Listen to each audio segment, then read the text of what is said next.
G'day, podcasters. Welcome back to Season 4 of True Blue Conversations. I just want to give a shout out to our show sponsor, 254 Coffee, for Troopers, by Troopers. For all your coffee needs, head to www.254.com.au. G'day. Welcome back to part 2 of our conversation with Royal Australian Navy veteran Sandy Coulson, CSM.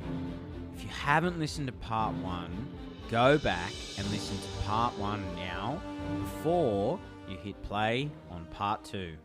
So, Sandy, you saw incredible changes for women, and as a full-time naval officer, these included maternity leave, equal pay for women in 1978, and the opening of the employment areas which had previously been closed to women in recognition that married women could continue their careers in the Navy and even have children. So, Sandy, before this, so if you wanted to get married, was that the end of your career, was it? Not for me, because it had changed before I joined the Navy, but I think up to about 1966, if a woman got married, then that was it. You basically had to leave. You couldn't continue to serve in any of the defence forces after you got married. So that changed in 1966. I joined in 1974. And really, that was a couple of years later. There were a whole lot of changes. Starting in 1975, maternity leave, paid maternity leave, became an option for women who were serving. They could return after maternity leave, whereas before, obviously, if you're going to have a baby, you had to get out. I think a big one was equal pay, which came in 1978.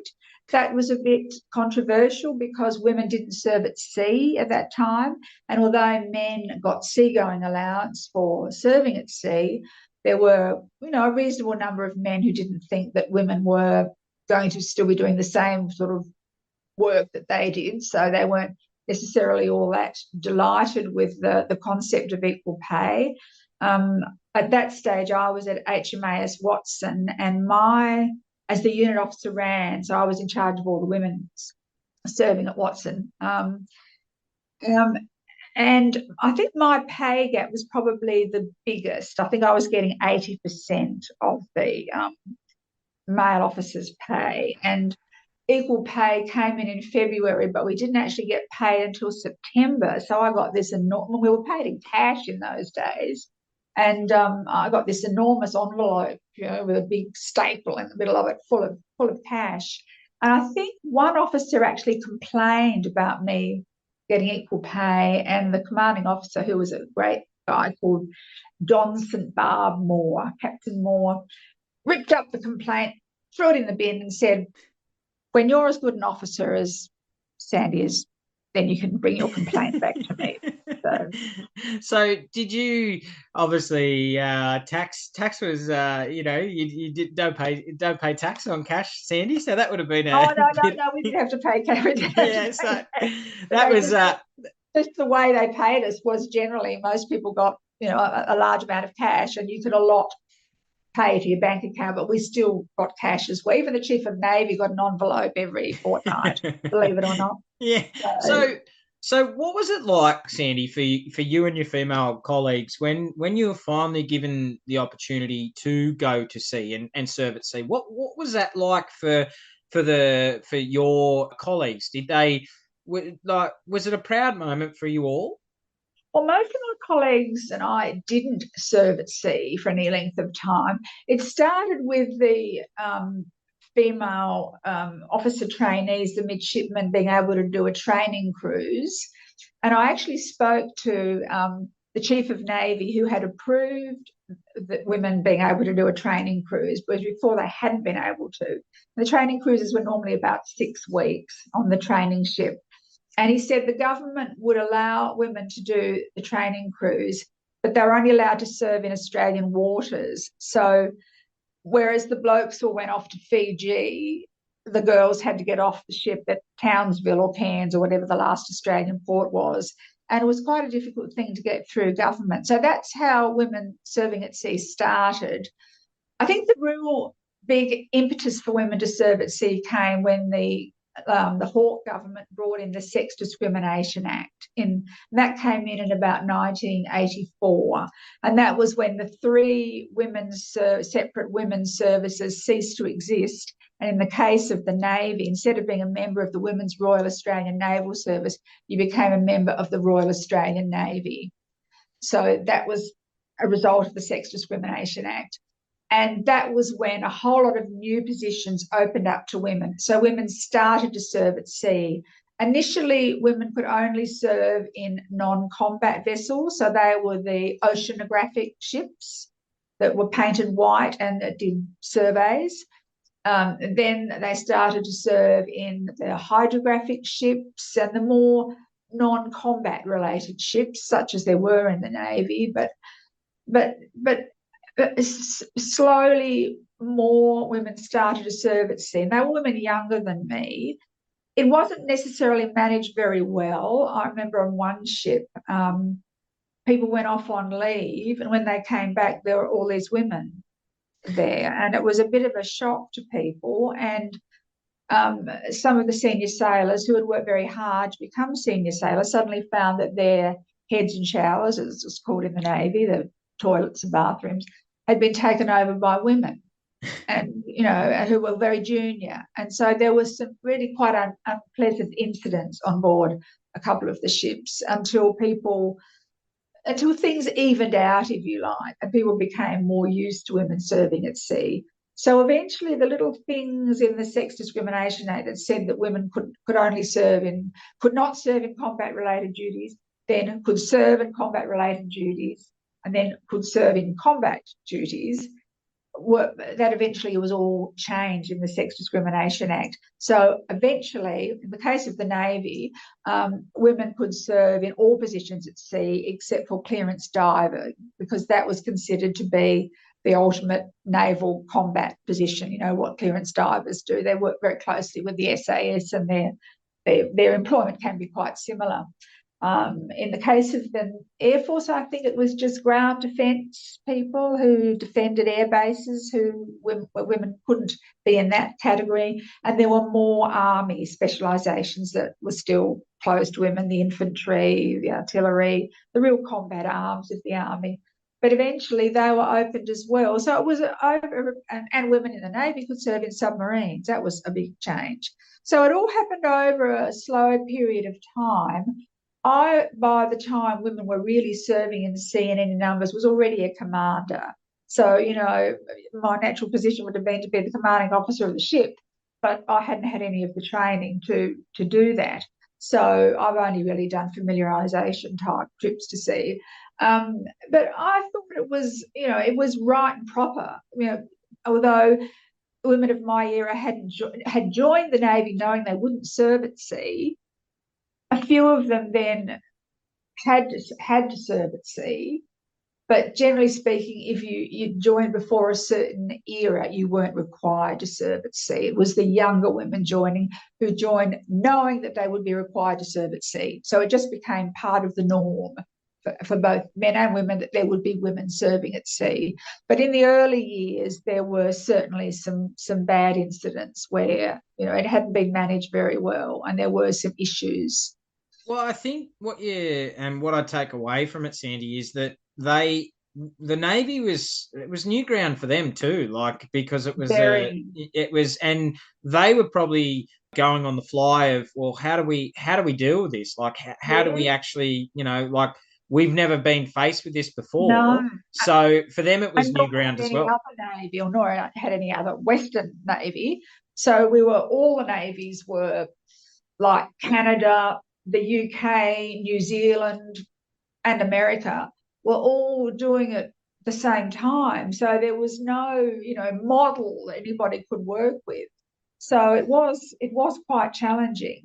But it was an exciting time to be in the Navy, I thought, because although, as I've said, I didn't serve at sea, there were a lot more options for me in the sort of positions that I was able to have compared with what I had when I first joined the Navy. So the career that I had when I first joined the Navy, the expectations I had when I first joined the Navy became very different as I went along because of the changes brought about by the Sex Discrimination Act and the fact that society as a whole was changing. And generally, Defence Forces are conservative and follow society. But I actually think that the Defence Forces were almost leading society in how they were employing women. I think we were really quite at the cutting edge. It's a key point you touch on that, and it's times have changed now, Sandy. It's gone full circle now. It's really has changed from when you, as you say, it was an exciting time. Yes. That now maybe not so exciting. No, I mean when I look at the jobs that I had, and they seem very normal jobs that any woman's able to have, any man or woman, no difference. But some of the postings that I had, like being the executive officer of a submarine base, being the commanding officer of the Navy in South Australia, they were firsts and they were really exciting. But now they're just the norm. There's a young woman who's the commanding officer of the Navy in South Australia at the moment. And for her, that would just be it'd be an aspiration because everybody wants a command if they're an officer and they've got ambition, they want to have their own command. But it's just sort of a normal job that a woman could expect to aspire to, but it wasn't in my era. Yes. So it's just very different now. But certainly women going to sea was a very big change for the Navy, a very big change. And it wasn't necessarily well managed. Well, I think too, it's something that that's why I wanted to get you on to highlight that, is because there was so much change. There was, things were changing, and from when you joined to when you finally left, and then now what they, as you're saying now, well, that's just a normal posting. Absolutely. As for you, like you were trailblazing those positions for the people coming through, for today. So yeah, absolutely, I can see it was. But as you said, an exciting time to be. For you, absolutely. And a time that I never expected to happen while I was in the Navy. But once it started to happen, it really happened very quickly. I can remember when I did the Navy staff course, which is a sort of middle management course that a lot of officers do, you had to write a paper on an issue in the Navy that needed to be resolved. And I wrote mine on the introduction of women at sea. And I got a very good mark for it. So the ones that people did well in, the papers that were considered to be of value, were circulated around Navy headquarters in Canberra. And I got to Navy headquarters and my paper actually came to my desk because my boss had the responsibility for integrating women into the RAN.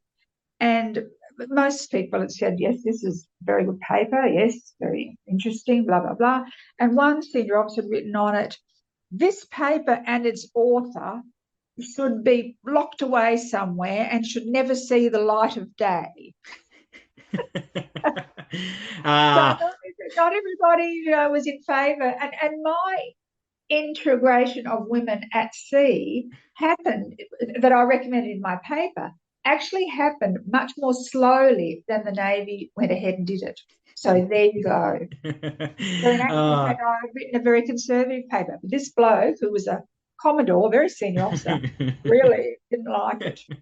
I'm laughing because I can see the time, Sandy. I just imagine reading this and thinking, oh my goodness, I'm going to have to, because this guy worked fairly closely with my boss, who was also a Commodore, and thinking, what am I going to do when he first walks in the door? But I think he'd forgotten about it. He probably wrote that on a lot of papers, but all the papers should see the light of day. Well, I was actually going to ask you that, Sandy. I was going to say, it'd be interesting to see if you've still got that paper and you grabbed it out now, and just to see what you did Yeah, right yeah, and see how yeah.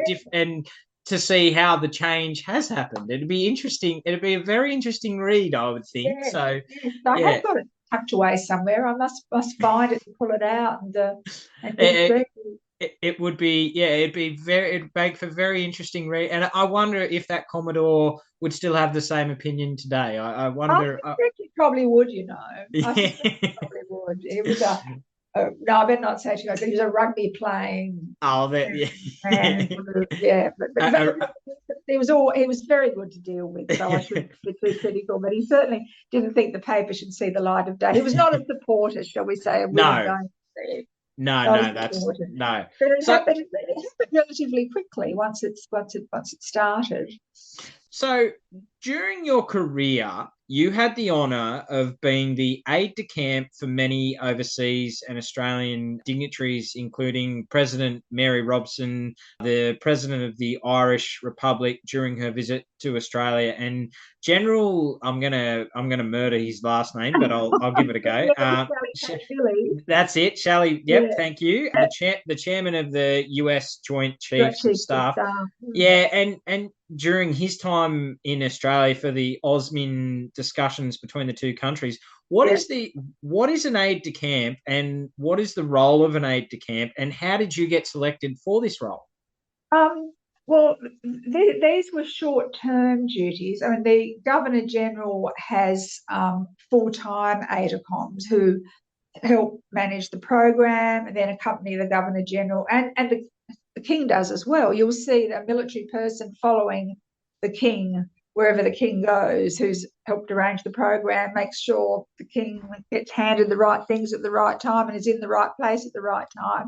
But mine were short term appointments, and I think because Mary Robinson was a woman, they thought it would be appropriate to start having female AIDACOMs for visiting heads of state, and so I think I was the first. I was the first one. And basically, I was attached to the Department of Prime Minister and Cabinet for a few weeks to help develop her program. I can remember one of the things I had to arrange was to make sure that every morning her hairdresser came to whatever hotel she was staying in. So I was ringing people called Mr. Charles and Mr. somebody else to make sure that they were there at 7:30 in the morning to do the president's hair before she went out for the day. So I basically accompanied her, helped develop the program. Then when she arrived, I accompanied her on her tour around Australia, sat in the car with her in the front left-hand seat, made conversation with her, made sure she arrived at the right place at the right time, met all the right people, gave her a briefing on who she was going to meet, anything interesting about them, and generally just looked after her during her state visit. She was a very interesting woman. When she finished her time as the President of Ireland, she went on to be the Human Rights Commissioner for the United Nations. So she was a woman very much on the career rise, shall we say? And I think even today, and she would be about 78 now. She is very involved in Oxfam, the charity that does a lot of Yes. work in Africa. So she's continued to do good work, and she was a very interesting person. She had her husband with her, who was a bit like, Dennis Thatcher. He was just sort of there. And one day he actually went missing. Nobody could find him. And he was quite interested in architecture. And he'd wandered off in Melbourne to have a look at some old buildings. But none of us had really noticed that he'd gone because we were more concerned about the president. So, so it was really a really great experience to be with somebody of that international caliber, and to get to know her. And quite interestingly, she obviously had her own AIDACOM who looked after her when she was in Ireland, and he came to Australia, but they then hand over to the local AIDACOM. So the permanent AIDACOM, who was an Irish colonel, who'd done quite a bit of peacekeeping work, gets to have a rest. He assumed Sandy Coulson was a bloke, of course, so got an awful shock when I turned out to be me. and he sent a lovely had brought a lovely tie for me as a gift. So my husband scored a tie out of that. So this guy had to dig into the president's gifts to Australians. So I got a very nice vase for my efforts looking after the president, as opposed to the tie, which was intended for me. But it was a really great experience. It was quite different from looking after the Americans. They were very much more concerned about security, and it was during the time of the Atlanta Olympic Games, and there was a small bombing, if you might recall, in Atlanta. Yeah, I do. I'm a little bit younger, but I do remember. Yeah, I do remember. There was. I don't think anybody was killed, but they were obviously very concerned. And some of the senior people, I mean, they had their as well as the chairman of the Joint Chiefs of Staff. And he was the guy who replaced Colin Powell, who's probably a more well-known chairman. He was there during the Gulf War. And General Shally, as they called him for short, Shally Kashvili, who's Polish by background, had started as a soldier and worked his way up to be the chairman of the Joint Chiefs of Staff. So he was a very, very capable, very interesting, very nice man. But there was obviously concern when that bombing happened in Atlanta. So a couple of the ministers, I think the Secretary for Defence and the equivalent of the Secretary for State, they call them, don't they? Not Foreign Affairs. Secretary for State went back, and I think the Secretary for Defence went back as well, the two senior ministers. But General Shally made a decision to stay on and continue with the tour. So they were very interesting people. But again, there was a lot more security. So you were very mindful of security. And that didn't go all the way around Australia like President Robinson's trip had done. This one was mainly Sydney and then up to Point Gap. I wasn't allowed into Pine Gap, sorry. I wasn't allowed into Pine Gap. I didn't have the right clearances. So I looked after the wives that day and took them around Alice Springs. And then we went up to Darwin for some more meetings. So And again, I've done a good job, I think, with the President of Ireland. So I was able to start diversifying a bit, looking after males and running the wives program as well. I was going to mention that you then, like this first, when you were the aide de camp, led into other dignitary things that you did. And can you just touch on that of what you did in? You mentioned the wives program, and then what else came from that first aide de camp? Like, what did you then go on to do? From President Robinson, I did, as we mentioned, General Shally and the group of wives that were with General Shally, and that was interesting because a couple of senior female officers said to me, "Oh, why are you doing the wives program? Don't you find that a bit insulting?" And I said, "No, I see it as a really good opportunity to meet some very interesting people. And it's a real honour to take these ladies around to different places and, show them parts of Australia and talk to them and get to know them. And it's good for us to be seen looking after them." So I looked after a number of sort of ASEAN country wives, did the wives program. And one of my more interesting jobs was wasn't so much an AIDACOM job, was to be the escort officer, I was called, for the Pakistani Naval Staff College. And they got an awful shock when they got to the airport, arrived in Canberra Airport. There was me, a woman. So they were in a bit of a huddle, and they went off to the accommodation. And the next morning they said to me the director of their college said that they decided to make me an honorary man for the duration of the program, because normally a woman wouldn't do that sort of thing in Pakistan. So I was an honorary man for a week while we travelled around the country. So that was very interesting because I had been on the directing staff of our Naval Staff College. That was a very appropriate one. I looked after a Thai admiral. And he was a very nice man. He was very senior in the Thai Navy. And he was going on to Darwin and I wasn't, and our suitcases were very resembled each other. And I said to the Commonwealth driver, just make sure that my suitcase stays in Sydney and the Admiral's goes to Darwin. And guess what happened? The suitcases got mixed up and the poor old Admiral arrived in Darwin to find a suitcase full of female clothing. And I had all the Admiral's medals and regalia, and they go in for quite a lot of regalia at the Thai Navy.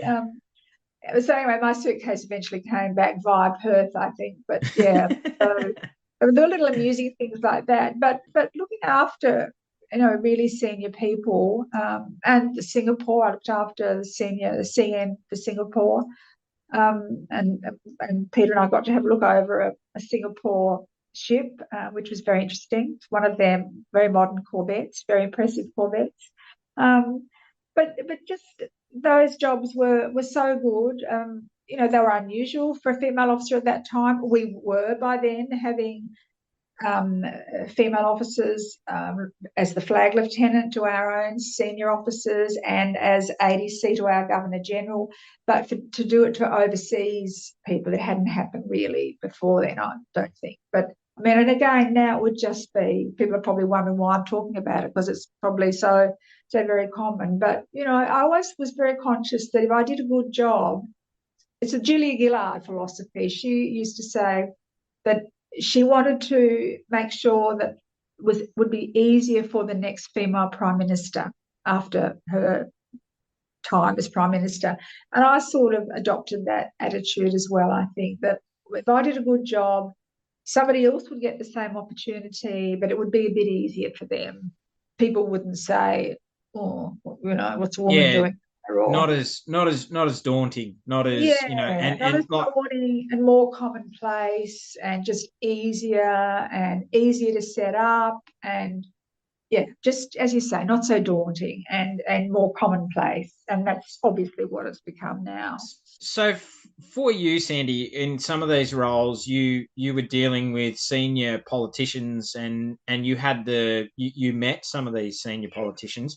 Was there anyone that stands out to you that you just like the way they operated as a politician, or was there anyone that you can remember? Mary Robinson, I think she was very, very good. There's a big Irish community in Australia, as you can imagine. She spoke to them in Irish. She would get out of the car. If she saw any children in Irish costume, she would get out of the car, stop the car, and she would get out and immediately go over to them. She walked the walk. She did walkabouts. She was just very good. We went to the Melbourne Cup. I mean, I've never been to the Melbourne Cup since going with her because we were up in the chairman's room, sitting in the front row. And she didn't present the Melbourne Cup. She presented the cup. I think the Governor General presented the actual cup. She presented a cup for another race. And her family had a racing background. Her father had hunting horses and in steeplechasing in Ireland. And her father came for some of the trip. But I think she stuck out as being a very intelligent, smart lady who was another person who, first female president of a conservative country, where the church was starting to lose the power that it had, but it was still a conservative country. And just the way she operated, I thought, was very intelligent. And she was a very smart operator. I think she was the person who stuck out most in my mind as being somebody to just perhaps somebody to emulate in a way. But yes, I think she was probably the person who stuck out most in my mind. She was one of my early people that I looked after. So, when we did our official, I had to learn how to do sword drill for her visit. I remember because we had never done sword drill. The only thing we were allowed to carry when I first joined the Navy was a handbag. And suddenly I had to learn sword drill because of the official arrival that she was given at Fairbairn with the Guard of Honour. So I had to learn sword drill very quickly. I remember being in my office learning how to do sword drill, and the the quartermaster gunner, they're the people who teach you sword drill, said, "Oh, you'll do, ma'am. I've seen worse. I've seen better too, but I've seen worse. You'll be right." And so it's, it was just a bit that, it's the first time you do something and you're doing it in such a public setting, such a significant setting, that you really don't want to get it wrong. It was like when I was, and I'm digressing a tiny bit, the first time I was the parade commander, which was at HMAS Platypus, was when the Minister for Defence visited, because it was the 21st celebration of the establishment of the submarine squadron in Australia. And it was Kim Beazley, actually. And at the end, when I went and reported that visions were over, could we carry on? He said, "I understand, Lieutenant Commander Coulson, that this is your first parade." And I said, "Yes, sir." And he said, "You've done a wonderful job. Well done." And I thought, now there's a man who's well briefed, that he knew that it was my first parade, because women just didn't command parades then. And again, I was, nervous that this was no rehearsal. I did ask the commanding officer if we could have a rehearsal, and he said, "Submarine squadron, we have divisions once a year, and that's once too often. We don't have rehearsals here." So no rehearsal. It was just out and do it, and it all went well. But again, you think, what a way to start. Yeah. No practice. You're on, and you're on at a really significant time. And there were all these admirals sitting there, me thinking, I better not make a mistake. Well, this will be the last decent job that I ever get if I embarrass the Navy in front of the Minister for Defence. But he was very good. He was another very impressive man, I thought, Minister Beazley, very impressive. It's like you say, Sandy, that you, at the time, you're trailblazing in a way that it's just the norm today. Like you just totally. that and what you're, and like for most females, and I use that term, me, Sandy, I use that term not in a sexist way at all. No. Most females would be very intimidated by having that put on them at that time. And for you to, like you say, if you stuff that up, that would be your last your last posting of. Absolutely. So and it is daunting, like you said. And I like that analogy that you used of you set a way of any posting that you went on from, that you just tried to make it less daunting for the next female coming through, and I think that's it's a real credit to you and your character of not letting this be in all overcome by the occasion, and doing and backing what you thought was right. And well, obviously you did really well, Sandy, because your career continued and you went on to better postings. Better things. And I could have done like a lot of the girls did, and just stayed in policy development areas, or sat in Canberra for years, or and not done these jobs, and my life would have been a lot easier, a lot less stressful, but a lot less interesting. So much less interesting. I mean, I think. And I know you, Sandy, and I've known you for a while now, and you strike me as a person that you don't sit still for very long, and you need to challenge yourself. And in your career, and that should be a message to anyone, anyone out there that listens to this, that never get comfortable. Always strive to keep pushing for new heights, and you did that. That's right. You might think you're not going to be able to deliver, but have a go and you probably will. I mean, make sure you're prepared and have done as much rehearsal as you can, despite what your commanding officer says to you. But have a go. And just try new things, take up the challenges. And I remember before equal pay came in, I knew it was coming, and I thought, well, you've got to be as prepared as you can, so that the blokes can't say you don't deserve to get equal pay. So I would volunteer for everything. I volunteered to be the duty officer, which I didn't have to be in most places, because even though I was a junior officer, I was a head of department because I looked after the women. but I would volunteer to be the duty officer. And I remember the first time I did, my CO, and I hope I didn't say this in part one of the report of our interview, was not happy because I would see urinals. And he felt he had an obligation to my father to protect me from things like that. And the next guy came along and said, I understand you want to go on the watch bill, Sandy. And I said, oh, yes, sir. And he said, you're on. So, I mean, different people, different, people that you work for. Some were very protective because you were a female. Others said, yeah, you want to have a go? We'll let you have a go. I remember volunteering to be the helo landing officer, which, I mean, is absolutely nothing these days for a woman to do. But the first time a helicopter came into HMAS Watson, there was me with my skirt flying up, and this young pilot whose eyes were getting more and more on stalks as his helicopter came into land, because I didn't have appropriate uniform. I didn't have appropriate uniform. I used to borrow uniforms to go on submarines so that I wasn't always wearing a skirt. But, it's all different now. But if you have a go, even if you have to adapt your uniform, whatever. Overcome. Yeah. And so for you, Sandy, like you had, so throughout your career, you started really with no mentors to sort of help you, but throughout your career, did that change, and did you have some mentors that really inspired you going forward in your career? It was difficult because there were no female mentors. There was one lady who had been an executive officer before me. I was the third female executive officer.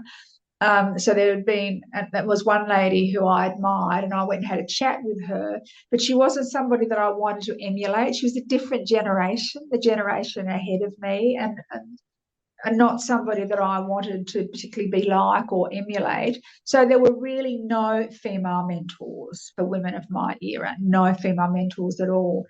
But I worked for a man who eventually went on to become the Chief of the Navy. When I worked for him, he was a Commodore. His name was Rod Taylor. And if I became half the officer that he was, I would have been really happy. He was a wonderful officer. I really admired him. I really liked him. We really got on well. And he became my mentor. He encouraged me. I mean, when he became the Chief of Navy, it was a bit more difficult to get access to him, but he'd call for me every now and then to have a chat. And once I did have some difficulty in a posting, and the next thing I got this message that the Chief of Navy wanted to see me, and I thought, oh dear, have I done something wrong or something? And it was he'd heard that I wasn't particularly happy where I was, and he wanted to see that I was all right. And so we got in, had a good chat, and he said, anybody gives you a hard time, you tell them the Chief of Navy's got your back. They got any issues, they make an appointment to come and see me. I mean, and he was my mentor for years, and he was just really good, really accessible. When I was promoted, first person on the phone ringing me up to congratulate me was him. He was so excited. I think he was more excited than I was when I was made a commander after my time as the executive officer of the submarine base. So he was my main mentor. And I also actually, it's hard to say your husband's your mentor, but Peter had been in the system 12 years longer than me. And he was always a very good sounding board for me and provided me with lots of good advice and great support throughout my career. Once we got married, I'd been in the Navy, I think, 6 years when we got married, and he'd been in 19 years. So he'd been in a very different part of the Navy. He'd been at sea most of that time. And he was just getting to the stage where he was starting to serve ashore, and then, of course, he was in the Fleet Air Arm. He was an observer in the Fleet Air Arm. So he'd spent a lot of time at sea on HMAS Melbourne, and then, of course, the carrier paid off and wasn't replaced. So he had to find other things to do. He wanted to stay in the Navy. He was a bit too old to start a new flying career somewhere else or whatever.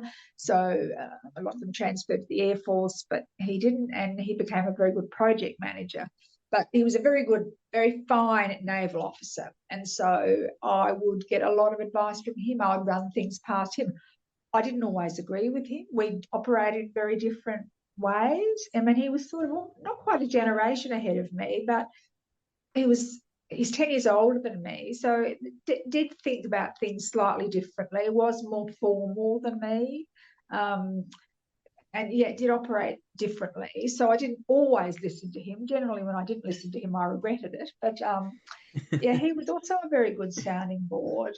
And I remember I had a disagreement with one of my COs, and I went away for the weekend to think about things. And when I came in on Monday morning, he said, "Oh, did you tell Peter?"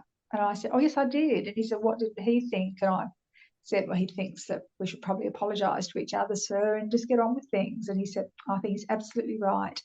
So that's what we did. So I got really good advice from perhaps an unusual and an unlikely source. Yeah, I was going to say that it's a like you and see in a sense, Sandy, it's a different dynamic too because you're husband and wife, and but you're in the same career, and it's a sort of it's a different dynamic to most most married people now aren't in the same job. They do different. So it would be it, but it's good that you could and any advice that you get is great, that can help you, and it's something that I do as well. Like I ask a lot of my veteran friends of advice on what they think, and with me being a firefighter and what I should do, and similar. It's not the same, but it's similar. Similar decision making. You've got to make a decision, and I get it. I understand that it would have been a really great, so you've had a few really good mentors, and I guess it leads me into asking you of today's generation of what advice would you give to young females who are thinking of going to join the ADF, and in particular the Navy? What advice would you give to them? Well, I think if anybody is thinking of joining the Defence Force, I think it's find out as much information as you can about it, and really you could certainly do a lot worse, and it's really for the right person it would be hard to find anything much better. I mean, it's a great career, it's a great life. You're very well looked after. I guess people don't think about things like health when they're young, but I mean, that the health care when you're in, the housing is so good these days. And I spent a lot of time in family support, and even in my era, the family support was becoming very, very good, and it's exceptionally good now. And the support for people was not so good when I was in, but the support that people get now is, I mean, there's almost too many hotlines, I think. But the support that people get now is very, very good, and there is such a wide variety of choice. People can stay in for a long time or a short time, depending on what they want to do. Some of the work you can do now, when I was on the reserves, I was working from home because I live in a country town, a long way from a naval base. I was working from home. So the employment is flexible. Young mums can stay in, young dads can, there's allowance made for family things. But it is a great career. It's a great way of life. And I think one of the reasons I joined the Navy was I wanted to do something that I could be proud of, as opposed to the other careers that were available for women at that time. And being in the Navy made me very proud. And I know it made my husband, who came from a country, Victoria, he was very proud to be in the Navy as well. But it made me very proud to be serving in the Navy, serving my country. And I'm still very proud that I was in the Navy, and I'm very proud now to be a naval veteran as I try and help other veterans. I think you're right. I think it's that sense of service, and I get the same thing, Sandy. Of Mm. I didn't go down the military path, but I went down the emergency services path, and it is you do have a sense of you do Great wake up, crime. and you get out of bed every day and you actually feel like you're making a difference, and it's a different lifestyle. It really is. It's a rewarding, and I get what you, and any young person who does want to join, there is that sense of pride and proud to pull on a uniform and serve your country, and it's an amazing, it is an amazing opportunity that if they do choose to go down that path, that the rewards can be fulfilling, as you know, and you so in we go back to January in 1998, where you assumed the position at the Senior Naval Officer, South Australia, and Commanding Officer of the Navy Headquarters. Again, you were the first female officer to hold such an appointment. What was involved in this posting, and what was the most challenging thing that you found at this posting? It was an interesting posting to get because it was done by selection. So they have a commanding officer selection board. And I hadn't appreciated that you really needed to lobby the members of that selection panel. And I'd never done anything like that before. And I don't think women of my generation are very good at selling ourselves. The next generation are fine. They really know how to sell. The ladies really know how to sell themselves, and they do it very, very well indeed. But my generation really hadn't done it before. So I thought, well, I'm going to play the same game as the blokes. And I know I'm talking about before I actually got the posting. So I thought I'm going to play the same game as the fellows. So because I really want this job. It's back in my home state. I joined as a recruit. To go back home for the first time as the commanding officer and the senior naval officer, senior naval representative would be so good. It'd be such a good job. So I went around and I lobbied the people who were on the selection panel and spoke to them about why I thought I should have the job. I remember seeing one admiral, and he said, "Oh, South Australia." He said, "They are a bit odd over there, aren't they?" I sort of looked at him, and he said, "Haven't they got a female governor or something?" And I said, "Oh, yes, sir. Dame Roma Mitchell, the very distinguished Supreme Court judge, is the governor of South Australia, and she happens to be a woman." And I thought I'd probably ruined my chances. But he said, "Oh, that's right." In fact, Dame Roma finished just before I arrived, but wrote me a lovely letter. So I got some reactions like that. But generally speaking, people listened to what I had to say about myself, and said that they would support me. And so I got the job, got the position. And basically, I was the senior naval representative in South Australia. It was at an interesting time because the Collins class submarines were sort of in the middle of being built and trialled. And as you may remember, there was a lot of controversy, is probably not the right word, but it's the word I'll use, but controversy and criticism and issues with whether they were going to be good, whether they were too noisy, whether the weapon system was going to work. I wasn't there in that position. There were people down at Osborne, where the submarines were being built, who were commenting on that, or there were very senior naval management in Canberra was commenting on that. But I was there to support the people and make sure the people were living in good accommodation and were generally looked after. So that was my role with the submariners. But I was basically there to represent the Navy. I was the face of the Navy, if you like. And for the first time, it was a female face. So I was, I suppose, a subject of a bit of interest by the media. And I can remember some lady coming to interview me and saying, "So, Commander, what's it been like being in the Navy for 25 years and being sexually harassed throughout that period of time?" And I said, "Well, actually, that hasn't been my life story of my time in the Navy. And if that's all you're interested in talking about, perhaps we won't have the interview." And she quickly changed her approach. And I was absolutely telling the truth because it hadn't been my experience. So there was a bit of media interest, if you like. And I noticed there was another lady who came a few years after me, and there was a bit of media interest in her. But the person who's there now, there's been absolutely no media interest in that female officer. So that shows how things have changed for the better, that it's no longer a peculiar posting for a woman. And I think that's really good, that there isn't media interest in somebody who happens to be a woman.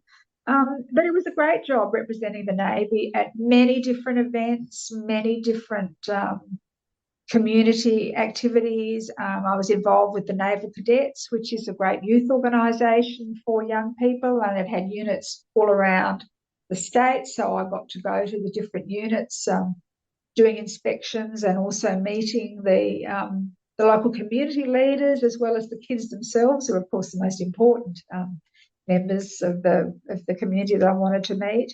And generally, you know, anything from the opening of state parliament to a cup of tea with a group of naval veterans. So, you know, I did the lot. And as well as that, I ran the naval headquarters, and I had great staff, because most of the people who were in my small headquarters were from South Australia. They had wanted to go back home. They'd been planning this posting for a long time and, you know, trying to get back home. And quite a few of them would then stay in South Australia and transfer to the reserves, which is what I did in the finish, because my husband by then had retired from the Navy on age. But it was a wonderful job. I guess the challenges were sometimes with some of the older naval veterans who were all male, and they had not seen a woman before. Some of them, you know, a woman in that position before. They'd seen women before, but they hadn't seen a woman in that position before. And a couple of them thought that perhaps I shouldn't have the job because I hadn't had a seagoing career. Therefore, how could I possibly represent the Navy? Well, I managed to represent the Navy pretty well. I got a conspicuous service medal at the end of the job. So I think the fact that I hadn't had a long career at sea didn't really make any difference at all. I was a very competent naval officer. So, yeah, I guess probably the most challenging things were just some of the older veterans, until they got to know you and realised that you did know your stuff and that you were there to represent the Navy and you were doing a good job representing the Navy. I think that would have been the greatest challenge. But it certainly wasn't the most difficult job that I had. It was really a very pleasant 2 years that I had. And then at the end of that time, I decided that I'd gone as far as I could as a female administration officer in that era. I'd been awarded the Conspicuous Service Medal. I'd had my command, which is what, you know, I aspired for. And so it was time to move on and to do different things. Well, I won't let you go too forward and pass over a couple of things that you. So I want to touch on this, Sandy, because I really it just goes to show, and you're downplaying it a little bit, but you were appointed the Navy Honorary Aide-de-Camp to the Governor General of Australia, Sir William Dean, representing His Excellency at events in South Australia. And one of the highlights, well, it's sad, but one of the highlights for you was you were put in charge of the funeral of the late Don Dustin, Premier of South Australia. What was that like for you? Well, I wasn't in charge of the funeral, but I was, if you like, apart from the family, I was the senior mourner because I was representing the Governor General. I went to a lot of funerals because the Governor General couldn't get to every funeral of a senior South Australian who sadly passed away. But Don Dunstan had been, you know, a very interesting, colourful premier. You probably don't know much about him because you're a young. No, I don't, Sandy. I don't. He famously wore pink hot pants to Parliament. He was a Labor premier, very much a social reformer. Got rid of 6 o'clock closing in pubs. It was the first premier to recognise gay people. So that was a very big thing for South Australia. He was very into the arts. South Australia became very much an arts-focused state. he did a lot of really good things, and I'm not saying this because I'm a supporter of the Labor Party or anything, but he was a very, very good premier, very well known in South Australia, and his funeral was at the festival centre, which he had actually been responsible for partly designing and having constructed. The same time as the Sydney Opera House was being built, but South Australia just quietly went ahead and built this wonderful festival centre.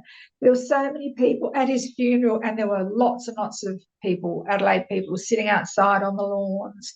That's how popular and well known he was. So I was sitting in the front row at this funeral, right next to the family of a man who I had really admired and who had lived through. I was quite young when he was the premier. I was a uni student, but it was just really a great time to be a South Australian when Don was running the show.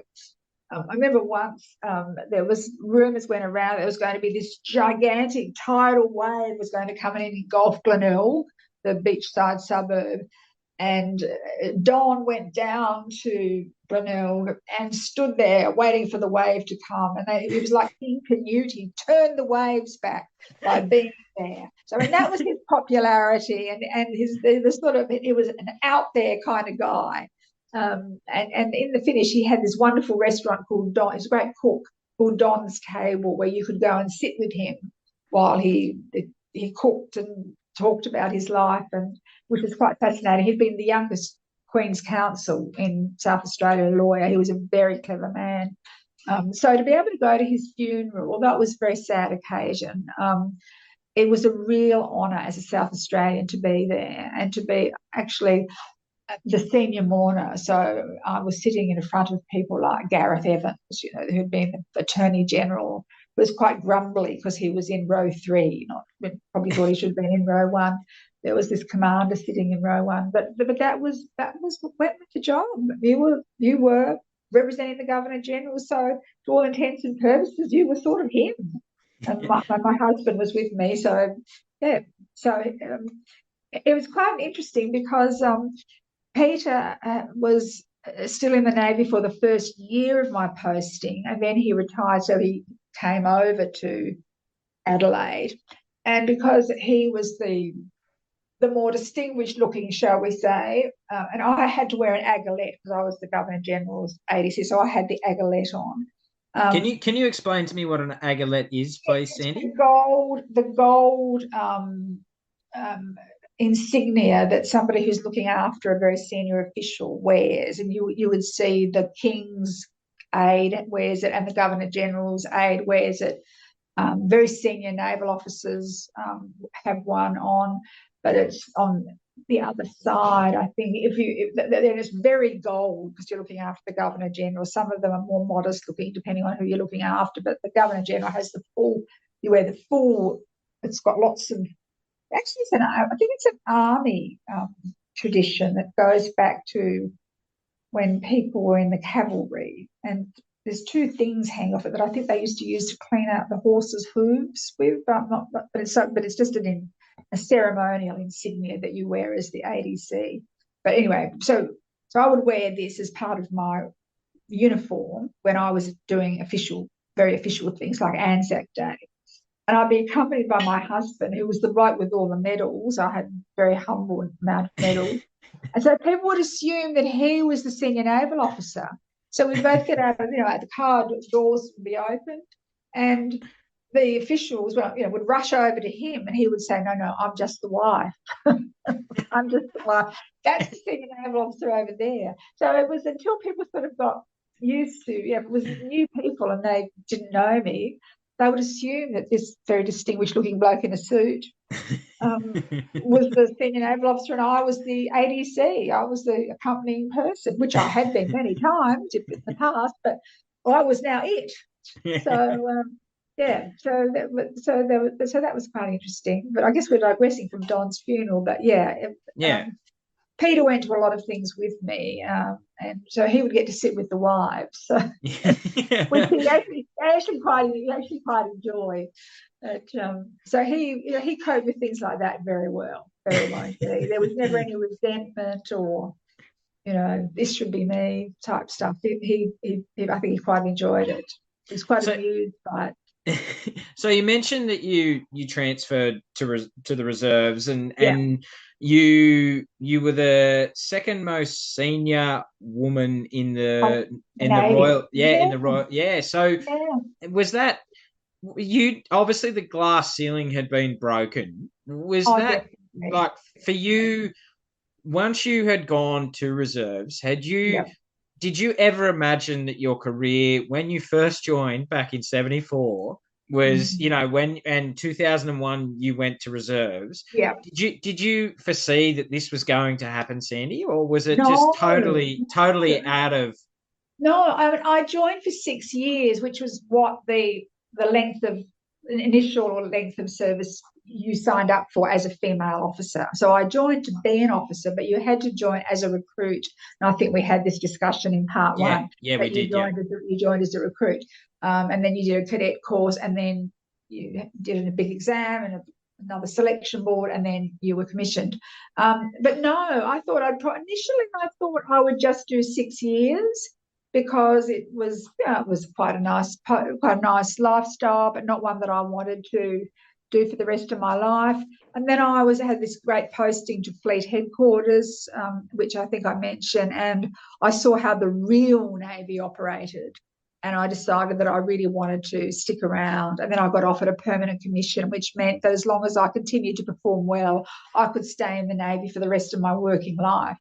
So, but I had not envisaged that. But, while it stayed really interesting and fresh and challenging, I wanted to stay. But I really felt, for me, I had reached my zenith in having that job in Adelaide, and it was time to move on. What was left was really going back to Canberra to policy jobs, maybe one more promotion if I was really lucky, but probably not. Not because of lack of ability, but just because that's how. Just because. I can read between the lines, Sandy. Of it gets political. The top gets very political, and And there was a whole new generation of women coming up who had sea service, and so it was their time, not my time. It was becoming their time. So I was happy to move on and just do some reserve service from time to time, which I actually did, strangely enough, not doing podcasts, but interviewing people about their history, about their story in the Navy. And then that was all sent to the War Memorial as part of the nation's military history. So I interviewed a whole lot of people, just did it from time to time, because by then my back was starting to give me real trouble. Just did that, and found another career actually in local government. I worked for Lifeline for a time, running the community information service in Mount Gambier. But I got picked up very quickly by local government, and I worked for the district council as their first community development officer, which tied in really nicely with some of the family support work that I had done in the Navy. And I also got to organise the 200th anniversary of the discovery of Mount Gambier and its surrounds by a fellow called Lieutenant Grant, who was on a small ship sailing past and saw these couple of mountains, which he named, and it was 200 years. So I was asked to organise that. So, and I was good at event management, and I'd done a lot of that in the Navy. So I organised that. But I did find a very good career in local government, which unfortunately I sort of had to give up because my back started to give me really bad trouble, and I just couldn't work anymore. And that was horrible, having to give up work. It really was horrible.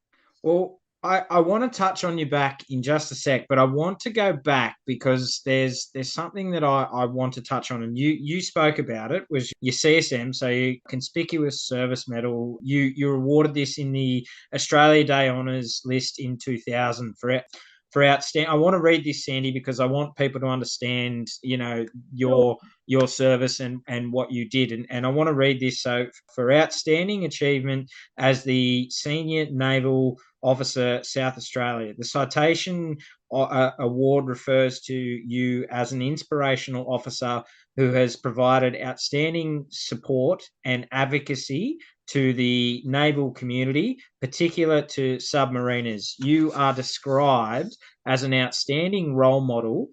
What does this medal mean to you, and what legacy were you trying to create? Well, it meant a great deal to me.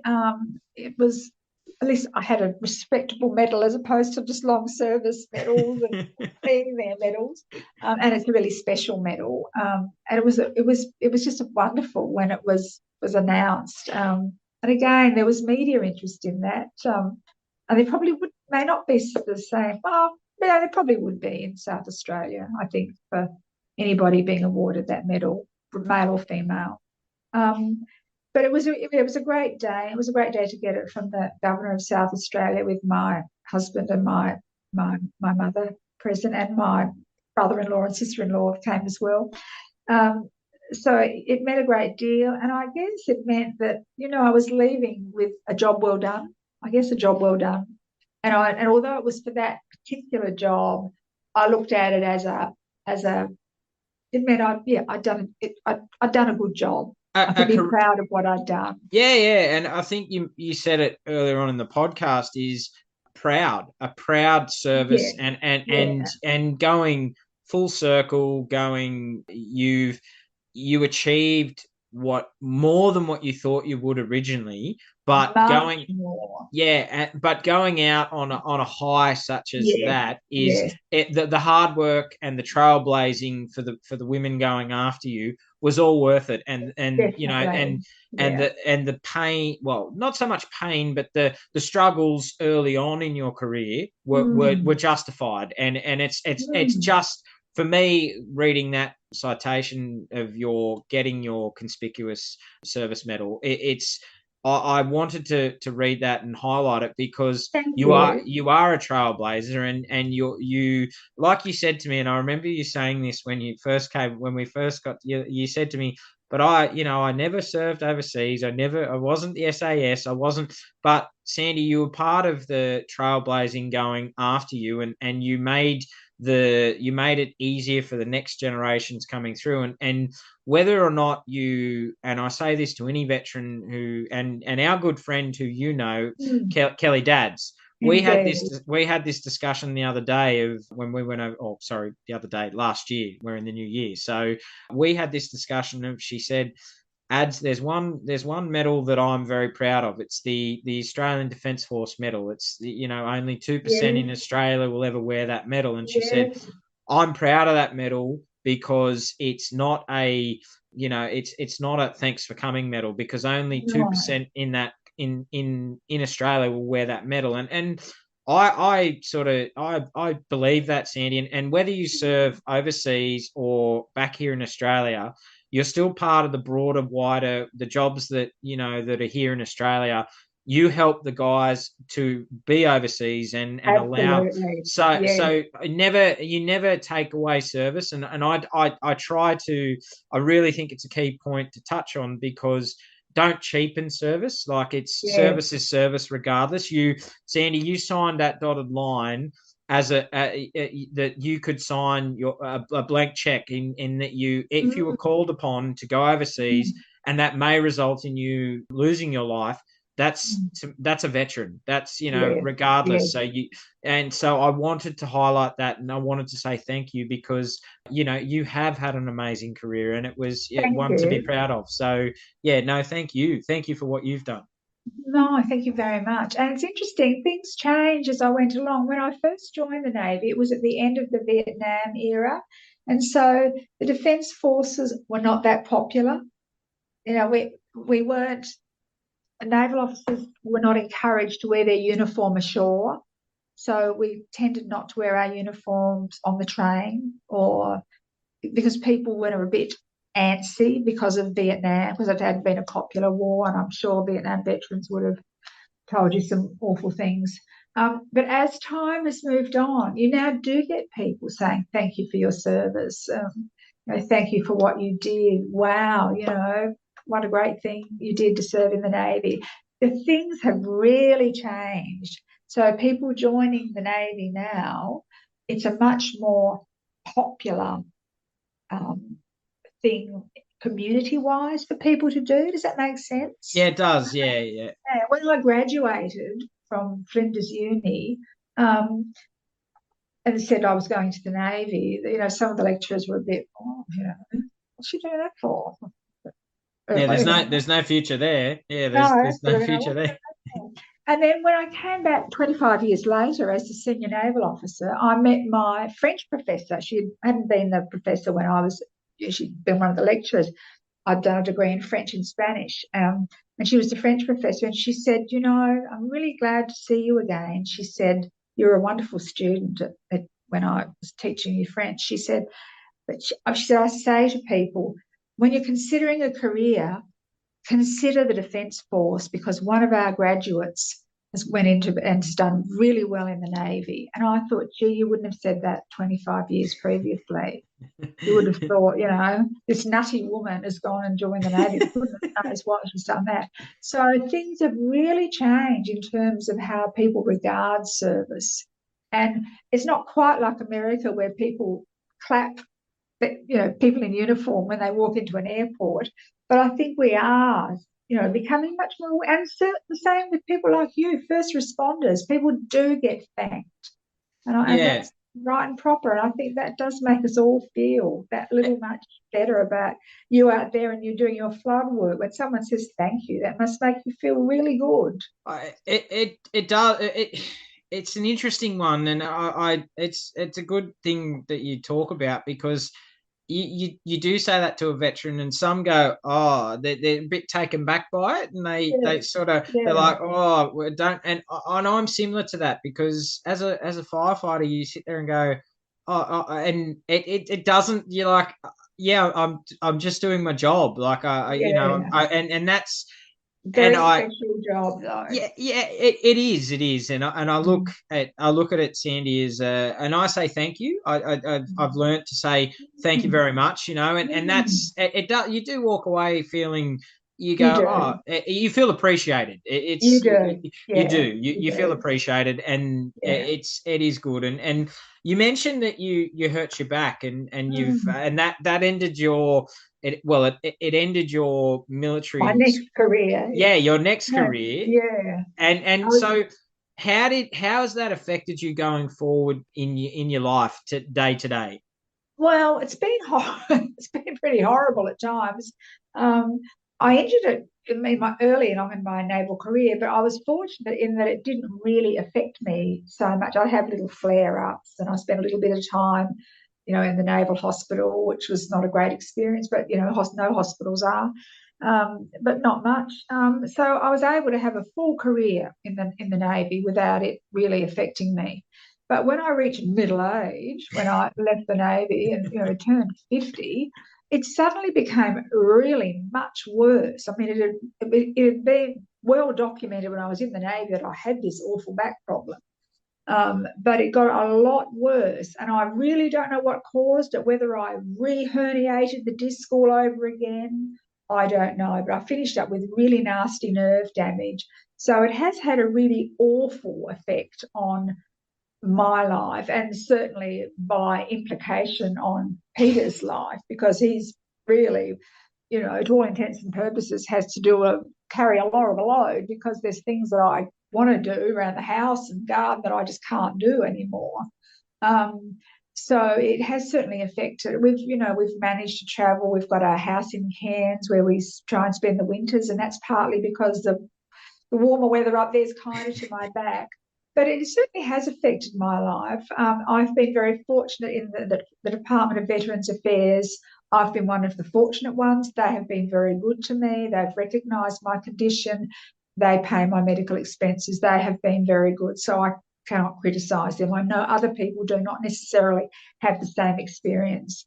Mine was just so well documented by the naval medical people that it was so obvious that I had this bad back that it unfortunately just got worse and worse. And as we were talking before we started recording, I've just recently had an operation, which is a sort of an end-of-the-road operation out of it.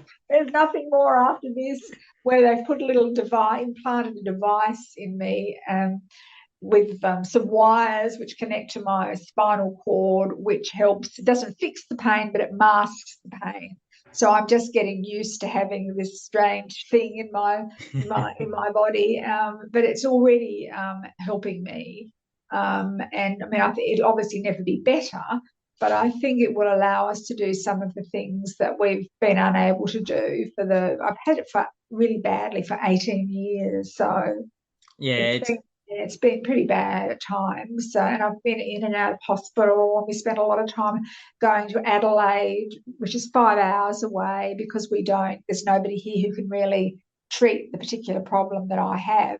So I've had to go to Adelaide for care. So when people move to regional Australia, you don't think of these things. You never think that that's going to happen to you.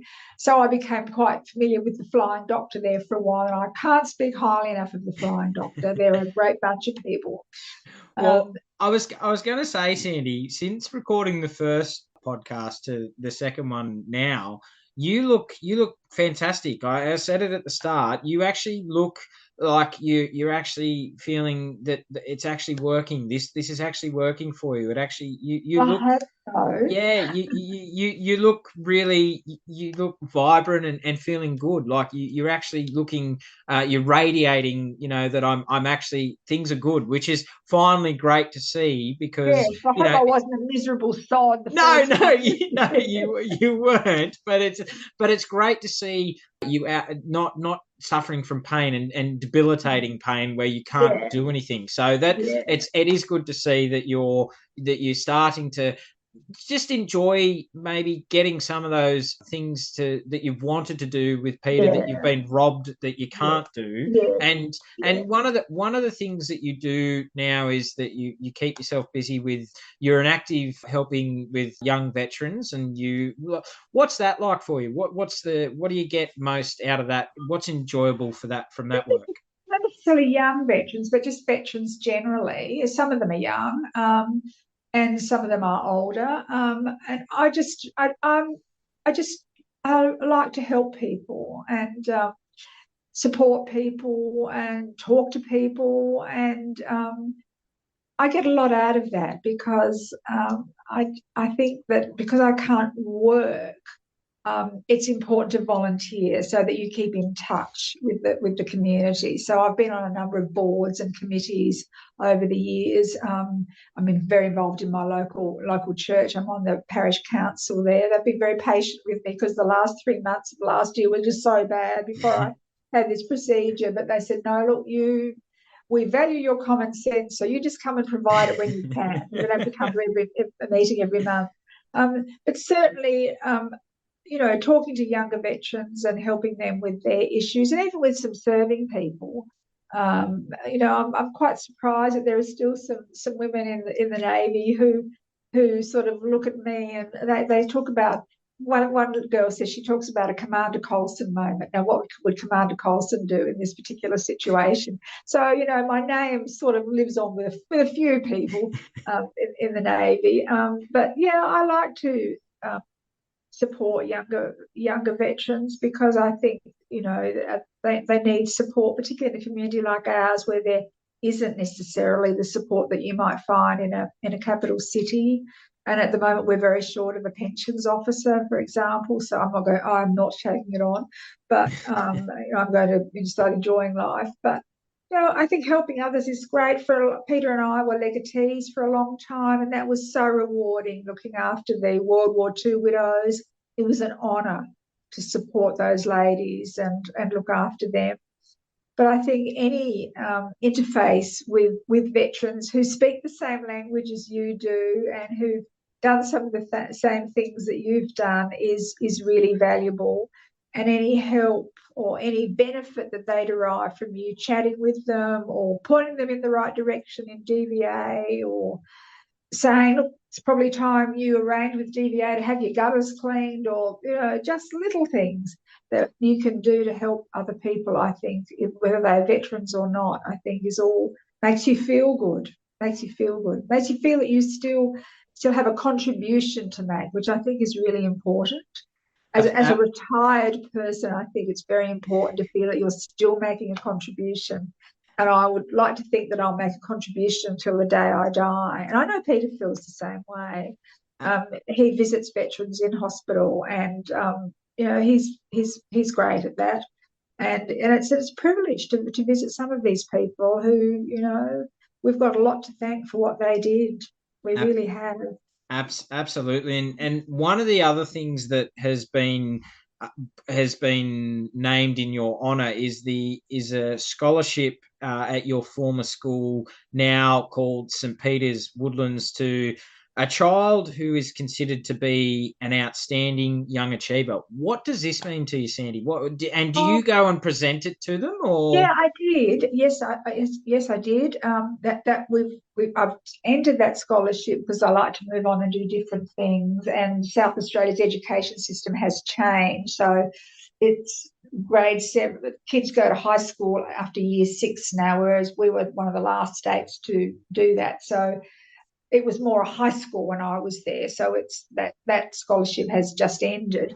But yes, I did go and present the scholarship every year, and some of those kids were so good, so impressive, and were really going to do good things in life. So it was an honour to have that scholarship and to present it and to have my name there. It's still there, of course, as having been one of the old scholars. And one of the other old scholars of that school, and we might talk about this another day, was one of the nurses who was massacred in that terrible Banker Island massacre. I was just about in her name as well. So I was just about to bring her up, actually, Sandy. So I was actually going to ask you the work you do with Vivian Ballwinkle. So I was actually going to, but if we want to, do you want to talk about that another day? Is that? Yeah, we might talk about that another day. That's fine. That's fine. Yeah, I think, and then I think that's a really good way to finish off. So thanks for listening. Don't forget to subscribe and leave a review for the podcast on whatever platform you get your podcasts.